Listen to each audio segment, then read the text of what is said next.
What would you do if you knew a fortune was waiting to be taken? Would you take the risk, or would you walk away knowing that the consequences could be devastating? Today, we're diving into one of the most audacious and daring heists the world has ever seen. A heist that stunned the world, outsmarted the most secure bank vaults, and left everyone asking the question, how did they do it? This is the story of the great Brink's job, the robbery that shook America to its core and changed the world of criminal heists forever. Stick with us, because this story isn't just about a robbery. It's about planning, precision, and execution on a scale so grand that even the police were left scratching their heads. It's a story of the ultimate crime, pulled off by a team of criminals who didn't just plan a heist, they planned the perfect crime. The stage is set, Boston. The year is 1952. It's a city of industry, wealth, and opportunity. Yet beneath the surface, a network of criminal minds was quietly plotting something that would go down in history as the greatest heist of all time. The target, the Brink's Armored Car Company. This company wasn't just any transportation service. It was the trusted guardian of millions of dollars in cash, gold, and valuables. For years, Brink's had been known for its state-of-the-art security systems, armored vehicles, and impenetrable vaults. It was a fortress, or so they thought. But lurking within the shadows, a team of criminals had an idea, a brilliant idea that no one could have predicted. And so, the planning began. A plan so flawless, so daring, that even those behind it would later admit it felt like a game of chess. Only the stakes were higher than anyone could imagine. The masterminds meet the crew.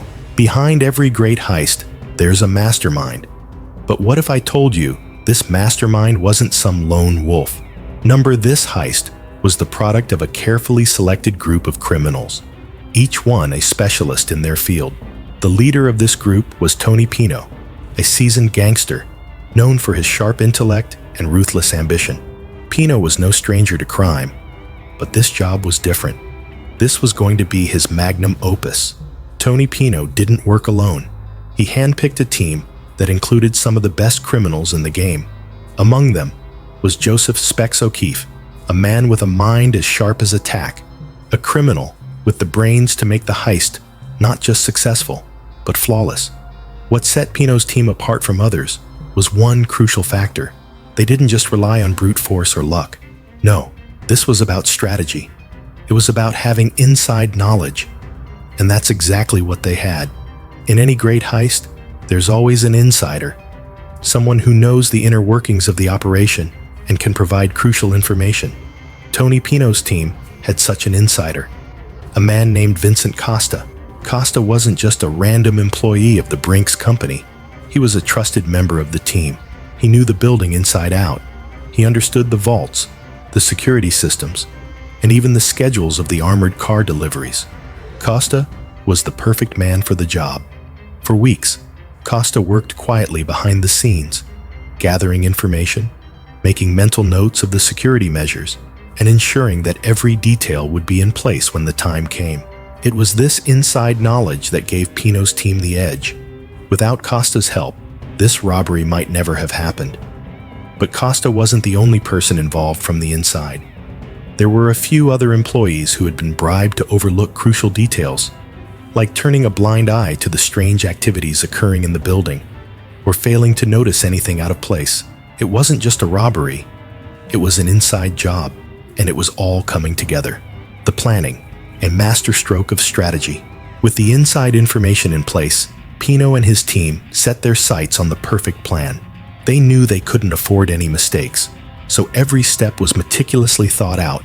Every timing, every detail, even down to the smallest flaw in Brink's security systems, was part of the equation. The team studied the layout of the building. They knew when the guards changed shifts, when the security cameras were at their weakest, and when the delivery trucks would be in the area. They had everything mapped out. Nothing was left to chance. As the date of the heist grew closer, the criminals kept a low profile. They knew the risks. If they were caught, the consequences would be severe. But they weren't worried. They were confident in their plan, and confident that no one, not even the most advanced security systems, could stop them. The heist, a perfect execution. The night of the heist finally arrived. It was a cold, clear evening, perfect for the criminals to execute their plan. The team gathered in the shadows, each one ready to play their part. They arrived at the Brink's building, disguised as delivery men, and walked right past the security checks, thanks to the inside knowledge they had. With the help of Costa, they made their way to the vaults. The guards, trained to be vigilant, had no idea that the real threat was already inside. What followed was a seamless operation. The criminals quickly disabled the security cameras, turned off the alarms, and made their way to the vaults. It took them just a few hours to open the heavily fortified doors and take control of the cash, the gold, the jewels, everything. By the time the authorities realized what had happened, the criminals were long gone. They had stolen $70 million, a fortune in 1952. The entire operation had been executed flawlessly, with no mistakes, no clues, and no evidence left behind. It was the perfect crime. The aftermath, the investigation. Shockwaves spread through Boston and beyond when the robbery was discovered. How could such a secure facility be breached so easily? How could the police, the FBI, and the entire city be caught off guard? The investigation began, but the authorities quickly realized they were up against the most professional criminals they had ever encountered. No fingerprints, no evidence, and no leads. It was as if the criminals had disappeared into thin air. The FBI began scouring the country for any trace of the stolen money. They knew the criminals couldn't just disappear with $70 million.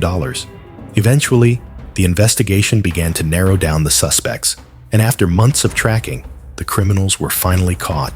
Tony Pino and his team were arrested. But by then, much of the stolen money had been laundered and hidden. The capture and the legacy. While some of the criminals were caught and convicted, the Great Brink's job would forever be remembered as one of the most flawless heists ever pulled off. The robbery changed the way banks and armored car companies viewed security. It also served as a reminder that no matter how secure you think you are, there's always someone out there planning to beat the system. Even though most of the stolen money was never recovered, the Great Brink's job remains a tale of ambition, strategy, and perfect execution. It's a story that continues to fascinate us, and it will forever be a part of criminal history. Looking back at the Great Brink's job, it's clear that this heist wasn't just about stealing money. It was about outsmarting a system that was thought to be invincible.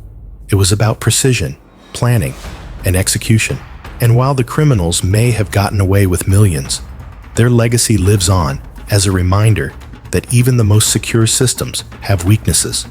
If you enjoyed this story, make sure to like, share, and subscribe for more incredible tales from the world of crime, history, and intrigue. And if you have a story to share, we want to hear it. Who knows? Maybe your story will be the next one to make history. Thank you for watching, and I'll see you in the next episode.